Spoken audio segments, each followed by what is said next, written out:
नमस्कार साथियों, स्वागत है आप सभी का अंकित इंस्पायर्स इंडिया पर। मैं हूं अंकित अवस्थी। आप हैं मेरे साथ में दुनिया में घट रहे कुछ शोले टाइप के सेशन को देखने के लिए। शोले मूवी का एक आइकॉनिक सीन आपको याद होगा जिसमें गब्बर पूछ रहा है कि तेरा क्या होगा रे कालिया। यहां पर बस ये कालिया नहीं, इस बार धौड़िया है।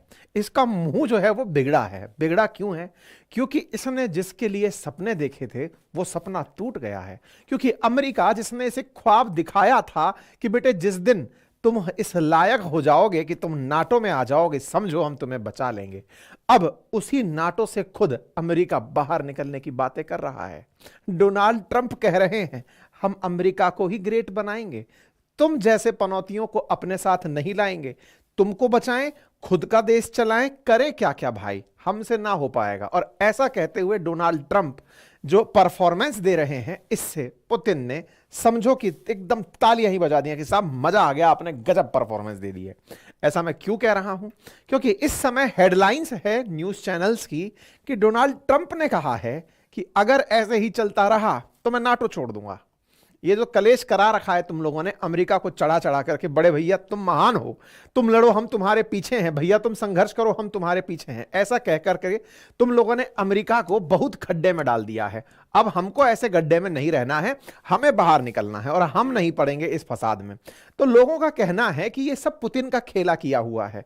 पहले से ही ट्रंप के दिमाग में भरे बैठे थे कि तुम यही लाइन बोलो, अमेरिका वाले बहुत खुश होंगे कि तुम युद्ध से पीछे हट रहे हो और तुम्हारा पीछे हटना हमें युद्ध जिताने जैसा है।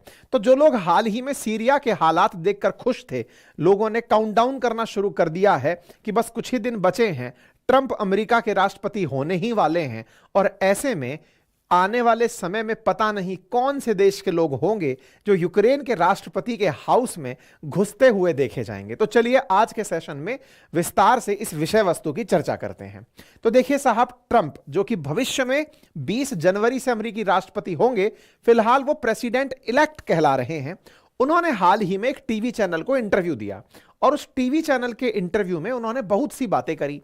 उन बहुत सी बातों में उन्होंने इलीगल इमिग्रेंट्स पर भी बातें करी और उन बातों में एक बहुत बड़ी बात यह थी, एनबीसी न्यूज करके चैनल था जिसको इंटरव्यू दिया है, उसमें उन्होंने एक बात करी कि अमेरिका में लोग आते हैं, इलीगली एंट्री करते हैं, बच्चा पैदा करते हैं और बच्चा पैदा करके उस बच्चे को अमेरिका की नागरिकता दिला देते हैं।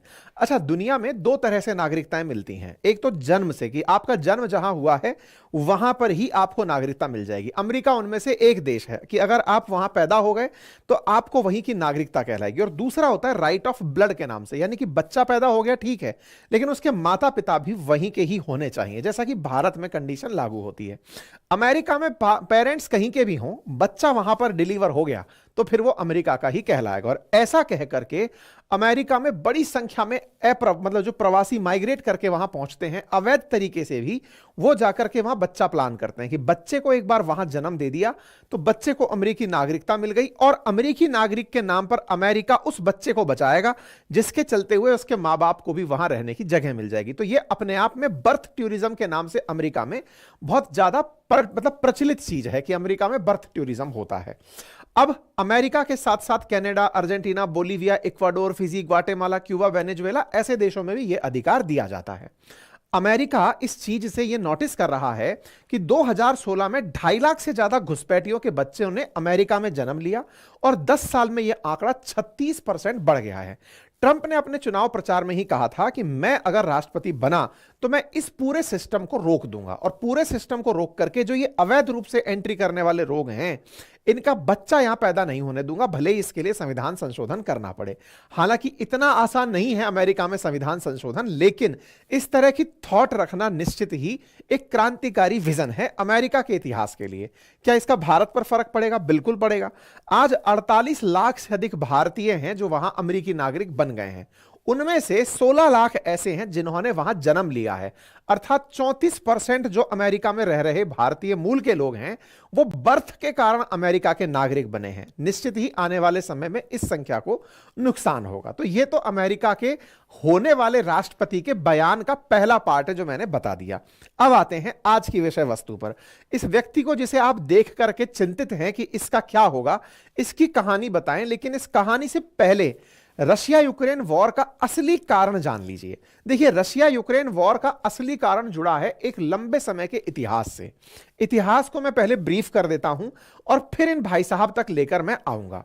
देखो, बात है उस समय की जब द्वितीय विश्व युद्ध हुआ 1939 से 45 के बीच में।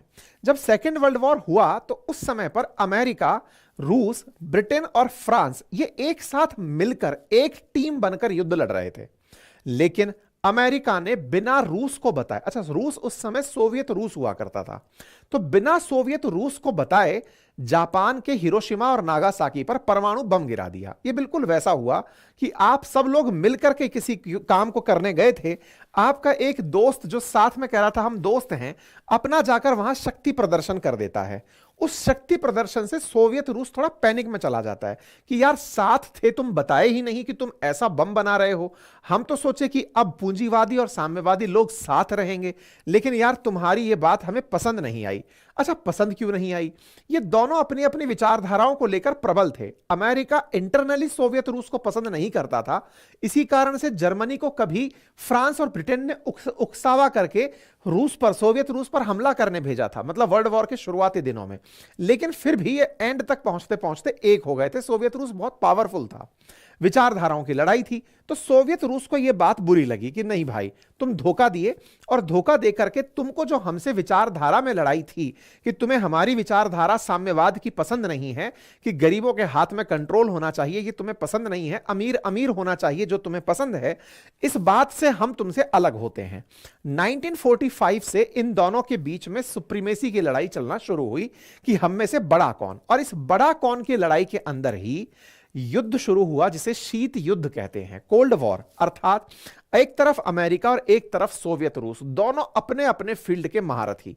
दोनों महारथी एक दूसरे के सामने आकर के तो नहीं लड़ रहे थे, लेकिन प्यादों को लड़ा रहे थे। प्यादों से मतलब किन्हीं दो देशों को भिड़ा दिया, नॉर्थ कोरिया साउथ कोरिया को भिड़ा दिया, जर्मनी के दोनों तरफ से भिड़ा दिया, वेस्ट और ईस्ट को कर दिया। मतलब यह हुआ कि दुनिया में इस तरह के स्थान क्रिएट होने लगे कि हां भाई, दोनों अपनी शक्ति प्रदर्शन करेंगे। खैर कोई बात नहीं, इस शक्ति प्रदर्शन के अंदर 1991 तक आते आते सोवियत रूस लगभग हार चुका था और सोवियत रूस 15 टुकड़ों में टूटा। ये सोवियत रूस के वो 15 टुकड़े हैं और इन 15 टुकड़ों में से एक है यूक्रेन। मतलब सोवियत रूस 1991 तक जो था उनमें से एक देश यूक्रेन निकला। बाकी जो जितने भी देश आप यहां देख रहे हैं, इनमें से Russia, Estonia, Latvia, Lithuania, Belarus, Moldova, Georgia, Armenia, Azerbaijan, Kazakhstan, Uzbekistan, Turkmenistan, Kyrgyzstan और ताजिकिस्तान, ये सारे के सारे देश निकल करके वहां से आए। 1991 आ गया। 1991 के बाद सोवियत रूस की जो यूनाइटेड नेशन सिक्योरिटी काउंसिल में परमानेंट सीट थी, वो परमानेंट सीट ली खुद रूस ने, जिसके आज राष्ट्रपति पुतिन हैं। पुतिन उस दिनों को वापस लाना चाहते हैं, उन दिनों को वापस लाना चाहते हैं, 1991 से पुराने दिनों को, जब सोवियत रूस एक हुआ करता था। अच्छा, मतलब उन्हें पसंद नहीं है कि हम इस तरह से टूटे हों। जैसे आज हम भारतीयों को बड़ा दुख होता है कि हमारे देश में से निकल पाकिस्तान बना, बांग्लादेश बना। अगर हम सब एक होते और अखंड भारत होता तो कितना गर्व की बात होती। ऐसे ही पुतिन भी सोवियत रूस को एक करने का ख्वाब देखते हैं और इसी ख्वाब में उन्हें बहुत बुरा लगता है जब यूक्रेन के नजदीक अमेरिका आता है। अब अमेरिका कैसे आता है, तो अमेरिका ने इन्हें तोड़ा कैसे, अब उसकी कहानी जानते हैं। तो देखो हुआ क्या कि जब एक तरफ अमेरिका और एक तरफ सोवियत रूस अपना अपना शक्ति प्रदर्शन करके शीत युद्ध लड़ रहे थे, तब अमेरिका ने एक स्ट्रेटजी चलाई और उस स्ट्रेटजी का नाम था नॉर्थ एटलांटिक ट्रीटी ऑर्गेनाइजेशन। इसका अर्थ क्या है? असल में जिस सोवियत रूस को आप देखते हैं, यहां पर यूरोप है और यूरोप और अमेरिका के बीच में एक वो है, समुंदर है, ओशियन है, उसका नाम है अटलांटिक ओशियन। अटलांटिक का उत्तरी हिस्सा नॉर्थ अटलांटिक। तो नॉर्थ अटलांटिक के एक तरफ कनाडा और यूएस है, जिसको आप पश्चिम दिशा कहेंगे, और पूर्व की तरफ यूरोप है। इन दोनों को मिलाकर अमेरिका ने नॉर्थ अटलांटिक ट्रीटी ऑर्गेनाइजेशन बनाया। अमेरिका की चाहत यह थी कि समुंदर पार जो सोवियत रूस है उसके किनारे ही मैं अपने दोस्त खड़े कर देता हूं ताकि वो इनसे पहले लड़े। एक तरह से बफर स्टेट बना दिया, बोले इनसे पहले लड़े फिर जाकर के वो हमसे लड़ने आए। अमेरिका की ये स्ट्रेटजी एक संगठन बनाई जिसका नाम नाटो कहलाया, नॉर्थ एटलांटिक ट्रीटी ऑर्गेनाइजेशन। इसका मुख्यालय अमेरिका ने बड़ा स्ट्रेटेजिकली ब्रसेल्स में बनाया जो कि बेल्जियम की राजधानी है। 4 अप्रैल 1949 को इसकी स्थापना हुई। 12 देश इसमें मिलकर आए और नाटो का गठन किए। इन 12 देशों ने कसम खाई अपना एक कानून बनाकर, और कानून में इन्होंने एक धारा डाली जिसे आर्टिकल 5 कहते हैं। और उस धारा का उद्देश्य था कि अगर किसी भी नाटो कंट्री पर किसी ने हमला किया, दुनिया के किसी भी देश ने, हम 12 में से किसी पर भी हमला किया तो हम 12 की 12 मिलकर उससे लड़ने जाएंगे। यह आर्टिकल 5 ही नाटो की आज सबसे बड़ी ताकत है। आज नाटो में इन 12 के स्थान पर 32 देश शामिल हो चुके हैं। ताजा ताजा इनमें जो शामिल देश हैं उनमें नाम है स्वीडन का, जो 2024 में ही शामिल हुआ है। 2023 में शामिल हुआ है फिनलैंड। फिनलैंड और स्वीडन सबसे ताजा हैं, लेकिन इन ताजाओं से पहले यूक्रेन की बारी थी जो लगा हुआ था कि सर मुझे भी शामिल कर लो। लेकिन यूक्रेन को अमेरिका शामिल नहीं कर रहा था। क्यों नहीं कर रहा था? कारण उसका यह था कि यूक्रेन सोवियत रूस के किनारे है और वो अमेरिका को मल्टीपल टाइम धमका रखा है। मतलब रूस ने अमेरिका को धमका रखा था कि अगर यूक्रेन को आपने नाटो में शामिल किया तो मैं यह मानूंगा कि नाटो ने मुझे तोड़ा है, और ऐसे में मैं यूक्रेन के ऊपर परमाणु बम गिरा दूंगा। मतलब आप सोचिए कि रूस ने यानी पुतिन ने यूक्रेन का नाटो के साथ जुड़ना ईगो पर ले लिया कि कोई भी इसे नहीं जोड़ेगा, बाकी मैं सब हैंडल कर लूंगा। खैर कोई बात नहीं साहब, ऐसे में लंबा डिस्कशन चला कि भाई कौन सा देश किस तरफ रहेगा। अब मैं आपको थोड़ा सा इतिहास बताता हूं। देखो, नाटो के साथ ऐसा नहीं है कि मतलब ये जो यूक्रेन है ये पहली बार जुड़ने की चेष्टा व्यक्त किया। 1991 में जब सोवियत रूस बना उसी समय पर यूक्रेन का मन था कि वो जाकर के नाटो से जुड़ जाए, लेकिन नाटो में जोड़ने की धमकी पुतिन जब देते रहे तो पुतिन के धमकियों के चलते ये सब लोग दूर भागते रहे। दूर भागते भागते स्थितियां ये बनने लगी कि ये कभी साथ जाने की कस्में खाते और कभी ना जाने की कस्में खाते। ऐसे में पुतिन ने अपनी तरफ से एक विक्टर यानुकोविच नाम का एक राष्ट्रपति इससे पहले बिठाया, जेलेंस्की से पहले, जो यूक्रेन को जुड़ने नहीं देना चाहता था नाटोज के साथ। तो एक तरह से यह पुतिन का आदमी था। खैर, जब 2014 में यूक्रेन के दक्षिण में स्थित क्रीमिया पर रूस ने कब्जा किया तब यूक्रेन को मिर्च मची कि नहीं साहब, हमें नाटो ज्वाइन कर ही लेना चाहिए। 2017 में यूक्रेन ने अपनी तरफ से नाटो में फॉर्मल एप्लीकेशन डाली कि सर हमें साथ ले लो ताकि आपके आर्टिकल 5 के उपयोग से हम रूसी आक्रमणों से बच जाएंगे, अदरवाइज रूस हमें खा जाएगा। अच्छा, रूस को उसे खाना नहीं था। रूस का उद्देश्य था कि इस यूक्रेन में बहुत से ऐसे लोग रहते हैं जो रूस को पसंद करते हैं, विशेष रूप से वो लोग इसके पूर्वी किनारे पर रहते हैं। तो ऐसे में उन लोगों को रूस में मिल जाने दो या उन्हें रूसी ऑटोनॉमस लेने दो। खैर कोई बात नहीं, पुतिन ने इन्हें मल्टीपल टाइम धमकाया और इस धमकाने का असर यह हुआ कि कभी हां और कभी ना के अंदर ये चलते रहे। अमेरिका ने यूक्रेन से यह कह के रखा कि तुम्हारे पास पूरा अधिकार है कि तुम हमें ज्वाइन कर सकते हो। यह खबर आप 26 जनवरी 2022 की देखते हैं, जिस समय यूक्रेन को अमेरिका कहता है कि आप नाटो ज्वाइन कर सकते हो। लेकिन फरवरी 11 2022 को पुतिन कहते हैं कि यदि किसी ने इन्हें अपने साथ जोड़ने की गलती की तो मैं न्यूक्लियर बम गिरा दूंगा। 11 फरवरी 2022 की बात है। जेलेंस्की को लगा कि पुतिन मजाक कर रहे हैं, लेकिन पुतिन ने अपनी तरफ से साफ कह रखा था कि अगर आप लोगों को मामला सॉल्व करना है तो पहले कर लो, यूक्रेन नाटो में नहीं जाएगा। अब यह ईगो पॉइंट है। ऐसी इस ईगो पॉइंट की आग लगी कि 24 फरवरी को रूसी फोर्सेस ने एक लार्ज स्केल इन्वेजन कर दिया यूक्रेन के ऊपर। और आज जो यूक्रेन आप जलता हुआ देख रहे हैं उसके पीछे की असली कहानी यूक्रेन की नाटो ज्वाइन करने की मंशा है। आप में से बहुत से लोग हो सकते हैं जो ये कहें कि सर ये तो उसका देश का खुद का सॉवरेन राइट है। सॉवरेन राइट हो सकता है, लेकिन पुतिन कहते हैं कि ये नाटो ने जानबूझकर ऐसा करवाया है तो मैं ऐसा होने नहीं दूंगा। मुझे तोड़ने का प्रयास भी नाटो का था और अब मुझे अंदर तक तोड़ोगे तो मेरे साथ 2200 किलोमीटर की सीमा रेखा लगती है जो रशिया यूक्रेन के बॉर्डर के रूप में जानी जाती है। वहां तक अगर नाटो फोर्सेस आ गई तो फिर मेरा देश होने का मतलब ही क्या है। बस इस कहानी में इन्होंने इनको ठोक दिया। इसके पीछे करता धरता कौन था? तो आंसर है बाइडेन था। बाइडेन ने जेलेंस्की को हर बार समझा रखा था कि बेटा तुम संघर्ष करो, हम तुम्हारे साथ हैं, भले ही हम तुम्हें नाटो में ना लें। अच्छा, अब एक इंपॉर्टेंट बात यहां निकलती है कि साहब बाइडेन इतने ही पावरफुल थे तो यूक्रेन को ले लिया होता नाटो में, लिया क्यों नहीं? असल में नाटो की एक कंडीशन है और वो कंडीशन क्या है? अगर कोई देश युद्ध कर रहा है तो युद्धरत देश को नाटो का मेंबर नहीं बनाते। बोले क्यों? क्योंकि उस देश का नाटो में शामिल होना एस्केपिज्म है, वो बचकर भाग रहा है इसलिए नाटो में आना चाहता है। पहले ही आ गया होता, उस समय क्यों नहीं आया जिस समय वो आ सकता था? नंबर एक। और दूसरा, दूसरे का युद्ध हमें झेलना पड़े इसका संघर्ष ही हमें क्यों करना?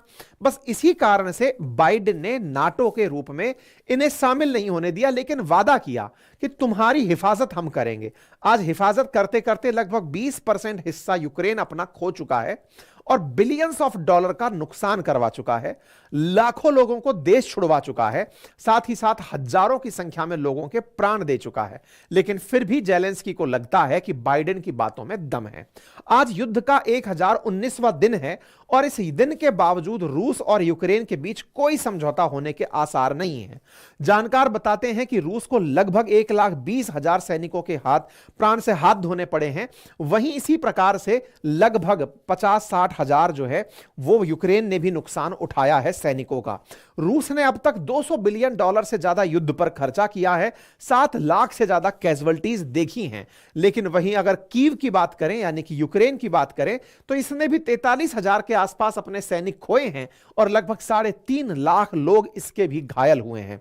लेकिन इस पूरी घटना में यूक्रेन का साथ देने के लिए अमेरिका और उसके सहयोगियों ने बड़ी संख्या में इसे इन्वेस्टमेंट दिया और पैसा देकर के इसको संघर्ष करते रहने के लिए उकसाया, लेकिन कोई भी फ्रंट पर अपने सैनिक भेजने को तैयार नहीं हुआ। परिणाम यह निकला कि यूक्रेन को पैसा तो मिला लेकिन आदमी नहीं। ऐसे में यूक्रेन की सामर्थ्य घटती गई और उसे हमला करने का कभी आदेश नहीं दिया गया कि तुम रूस पर हमला नहीं करोगे, सेल्फ डिफेंस करोगे। यूएस इसे अपनी रक्षा के लिए वेपन देता रहा। ट्रंप ने इन सभी परेशानियों को बखूबी देखा और उन्हें देखकर यह कहा कि आज अमेरिका ने, बाइडेन ने अपनी तरफ से यूक्रेन को $183 बिलियन का फंड दे दिया है। मतलब सोचने वाली बात है कि खुद रूस ने जब से हमला किया उसका $200 बिलियन का नुकसान हुआ, लेकिन अमेरिका ने इसको जेलेंस्की को $183 बिलियन की फंडिंग दे दी है।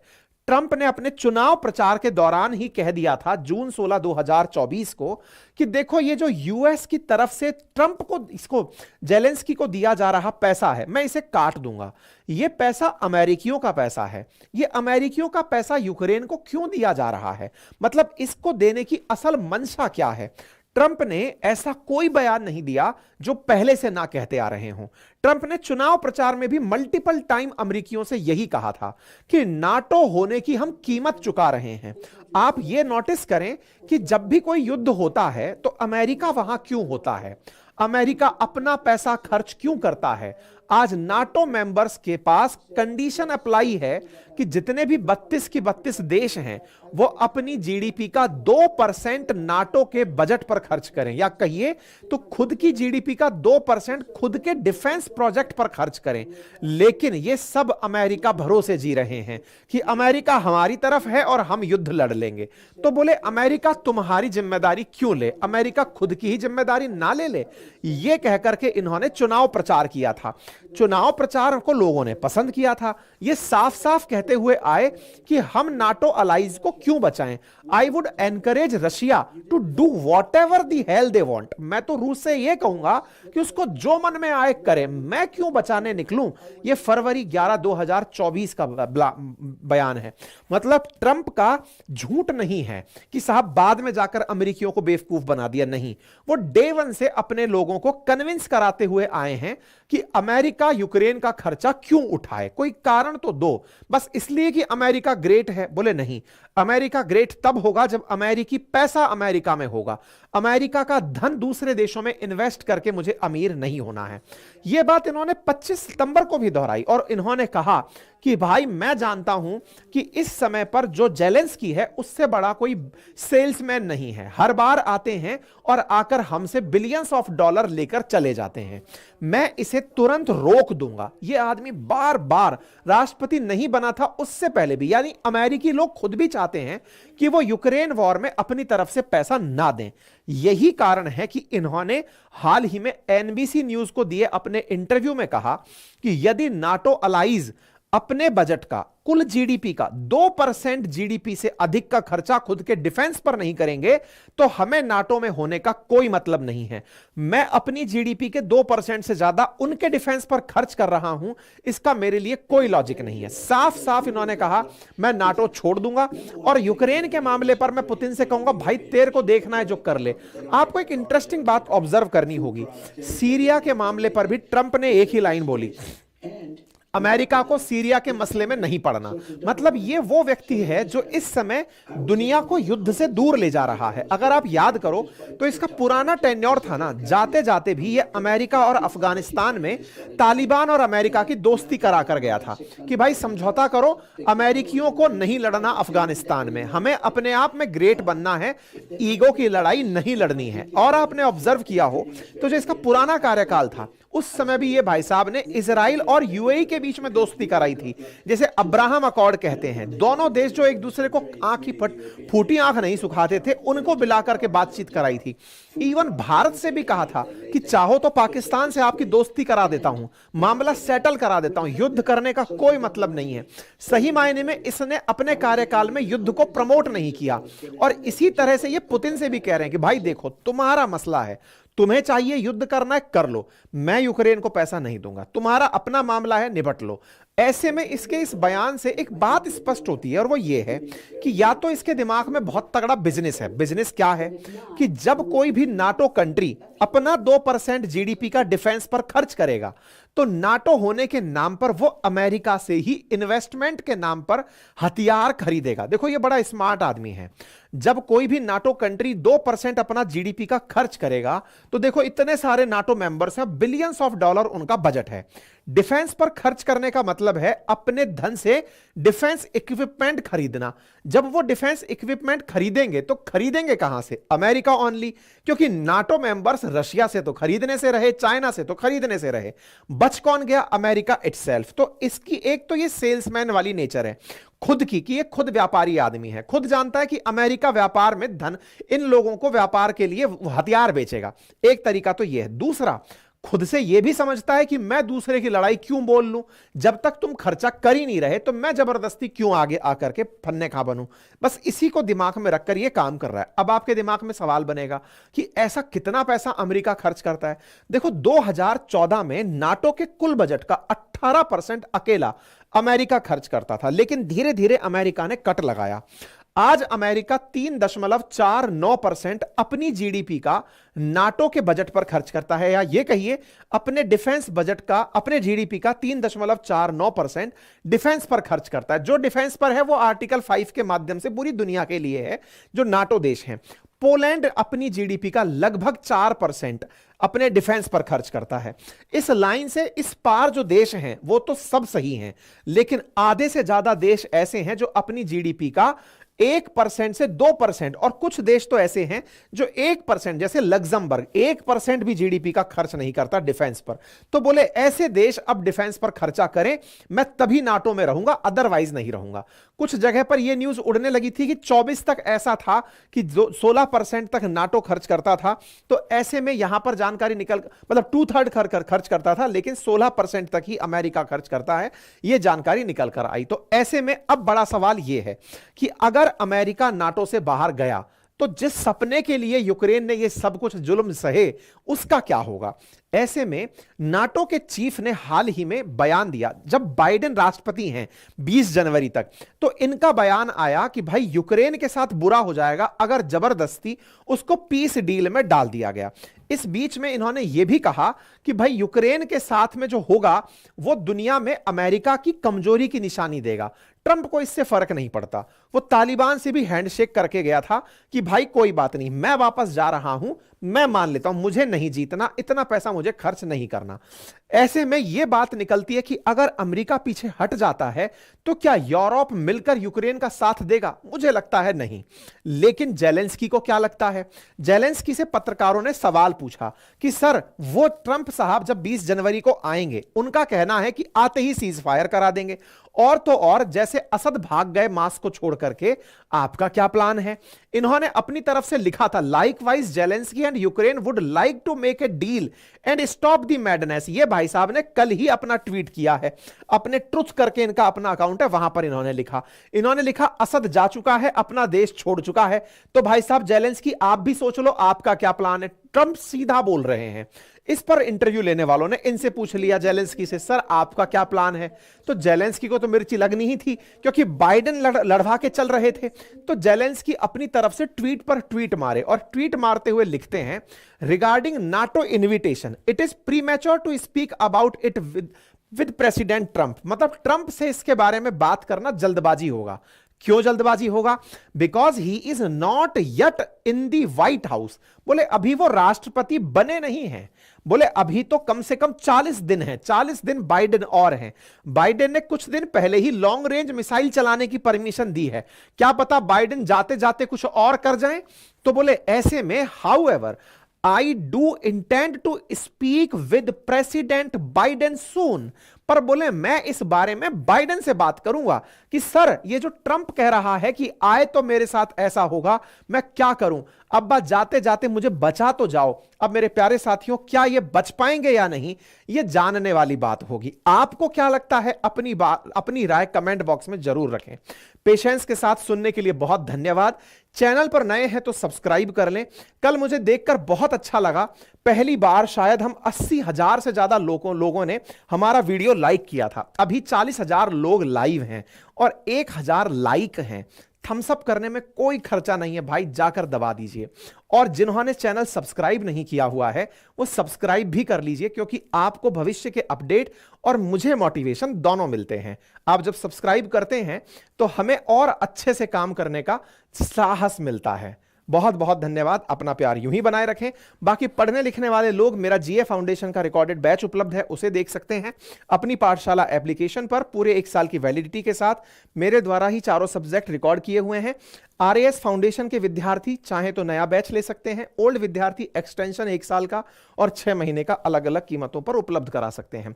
जीएस फाउंडेशन के भी हमारे हैंड रिटन नोट्स उपलब्ध हैं, उन्हें वो घर बैठे मंगा सकते हैं। Thank you so much. अपना ख्याल रखें।